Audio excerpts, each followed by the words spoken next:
Nintendo, Sega Genesis. When I was dead broke, man, I couldn't picture this. Super Nintendo, Sega Genesis. When I was dead broke, man, I couldn't picture this. Hey, what is good, YouTube? It's Jouten from Rogue Assassins. I'm here to bring you some very interesting information on Black Ops 2. Let's jump right into it.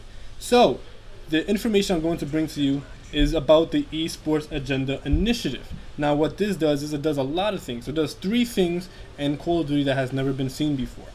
And it brings a more professional feel to the Call of Duty series.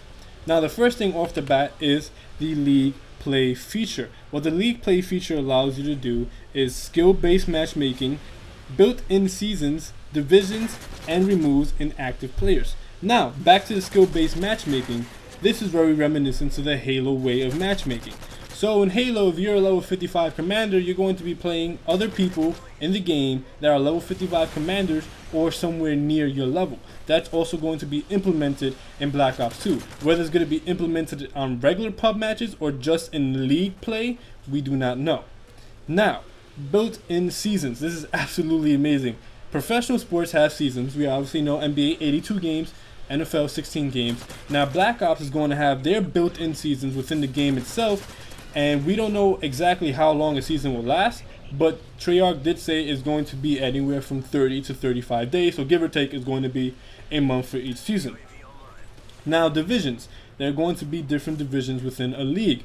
So let's say, for example, if you're a top tier league, I would take it that you would be in the top tier division with all the other top tier leagues, and so on and so forth, etc.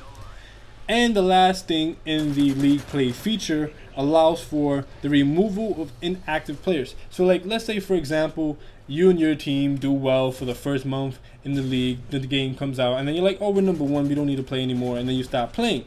The league will actually remove any players who's inactive, thus opening a spot for somebody else to come into the league and or season and be able to take their vacant spot, which is really, really awesome.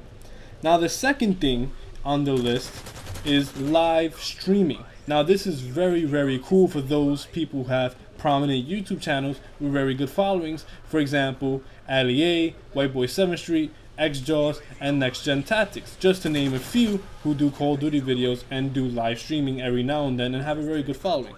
Right out of the game case, the disc will allow you to live stream the game that you play, the game that you choose, and people will be able to watch you play live, which is really, really cool. Now, the last and final thing about the Esports Agenda Initiative that it brings to the table for Black Ops 2 is shoutcasting. Shoutcasting is commentating. People will be able to spectate and commentate on games, and here's what a shoutcaster pretty much has or can do in a game. Shoutcasters have the ability to have a bird's eye view on the game they are currently commentating on. So that means they'll be able to see the map and the players above the map itself and have a bird's eye view, hence why it's called the bird's eye view. They're going to have what's called a player specific spectator mode. So for example, let's say there's a player that's absolutely just raping the competition, or maybe the shoutcaster actually has a favorite player. He can be able to specifically just watch that one player through the whole game and commentate on how that player is doing in that game. There's also going to be stats on screen. So for example, we know professional sports have stats on screen. When you turn on the TV and you watch a game, there will be the score, and every now and then you get a little blip on how a specific player is doing during the game, things of that nature. That is also going to be in the game for shoutcasters, which is really, really cool as well. Now, let's say you can't make it to a live game because life came and you have to take care of some issues and the yada yada yada, things of that nature. You'll be able to go to theater mode and actually shoutcast in theater mode. So if you couldn't make it to the live game, you could go to the replay and then commentate on the replay, which is pretty cool, but obviously you won't be able to feel the vibe and the energy off the live game, which is a lot more preferable because you'll be able to commentate a little bit better, feeling the energy and all that stuff. Now, another cool thing that this feature has is the ability to follow certain shoutcasters. which is really, really cool. So like, let's say you have a favorite shoutcaster, a favorite commentator, you'll be able to actually follow him within the game itself. You don't need anything extra. You'll be able to follow a shoutcaster, and whenever a shoutcaster opens a shoutcasting game where he's going to commentate on, the game will notify you, and you'll be able to join his game and spectate the game that he is commentating on and hear him commentate, which is really, really cool. The other thing that a shoutcaster can be able to do is use team chat, which is really, really cool as well, because the commentator will be able to have a more in-depth feeling for the players. He'll be able to tap into the team chats of all the teams that are playing in the current game, hear what they're saying, and he has absolutely no influence on the players. They won't be able to hear him or what he's saying, but he'll be able to hear them. Another thing that this system brings is the host has the ability to enable or disable shoutcasting. So if a player doesn't want his game to be shoutcasted or commentated over, then he can just disable the shoutcasting abilities so that nobody can come and commentate his game. Now, another thing that's really, really cool, which is what I was hoping for, they actually implemented it in the game, is multiple shoutcasters.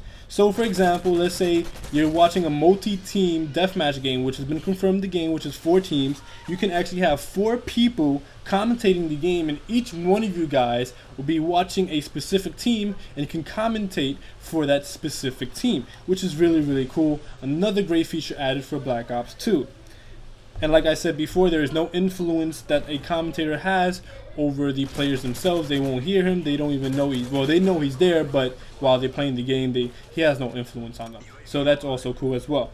Now, the coolest thing, I think, in this feature, the shoutcasting feature, is the ability to actually FaceTime while shoutcasting. And if you don't know what FaceTime is for some odd reason, basically you'll be able to plug in a camera that you have, preferably a web camera or maybe even the Xbox Kinect, and the people who are there spectating the game with you will be able to see you in person through the camera, spectating and commentating over the game, which is really, really cool, because now I actually have a reason to go and buy an Xbox 360 Kinect, because if I want to do some commentary off of a live game, then I'll be able to put the camera in and my followers will be able to see me personally. So those are the bits and pieces of information that I have gathered today on Black Ops 2. I hope you guys enjoyed this video. If you did, do not forget to add this video to your favorites and give it a thumbs up, because that always helps. Also comment in the comment section down below, does this make you even more pumped up for Black Ops 2?